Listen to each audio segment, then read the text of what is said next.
Welcome to All Things Futhark. It's Wednesday, and this is your host, Raffin Nordry. This week we're looking at the question that deals with personal experiences with the deities. In fact, the question asked was, when you do rune work, do you have personal experiences with the god or goddess associated with this specific rune? Now for me personally, this poses a small problem that I think should be addressed. As it is worded, it would be difficult to offer a complete no answer. In fact, with all the various forms of rune work, it can be difficult to avoid experiences depending on your view and perspective. So I think, you know me, let's get into an example. One thing I want you to keep in mind is that the runes are not the gods or the goddesses, just as they are not the runes in the most literal sense. Working with the runes does not automatically put you in tune with the deities. And this is why I have stressed a need for a deep level of preparation in past videos. The term rune work is rather broad and encompasses various forms of work. This can vary from practitioner to practitioner, but often will include transliteration, divination, galder, scythe. It can include talismans or tower, rune strips, analysis, rituals, spells, poetry and skullcraft, meditations, path workings, the list goes on and on and on, especially if you want to include the religious area of Asatru.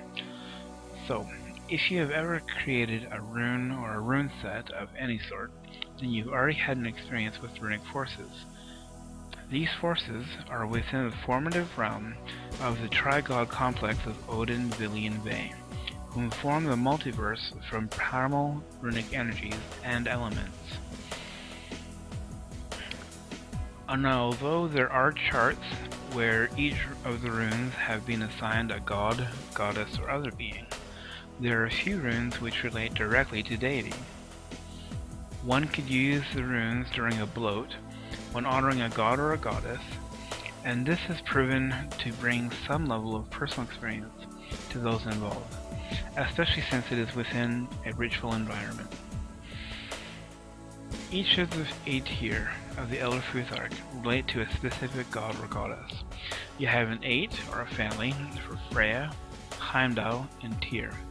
As an example of one way we can have a personal experiences with runic deity, let's look at the runes found in Freya's 8.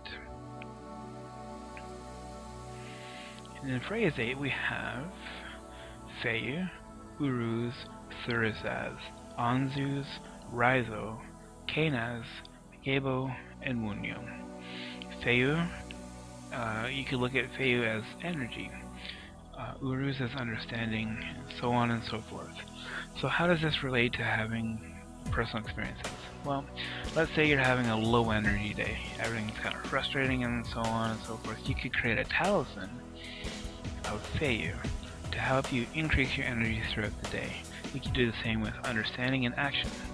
Now the Anzuz rune relates directly to Odin, and Odin, as you know, helps with inspiration. So using Anzuz as a personal talisman, or any combination with here, can help you. And these are basic talents and characteristics of each of the Vidki. So I would say work on these if you want to start looking at having personal experiences.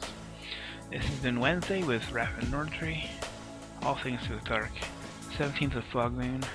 Have a great week.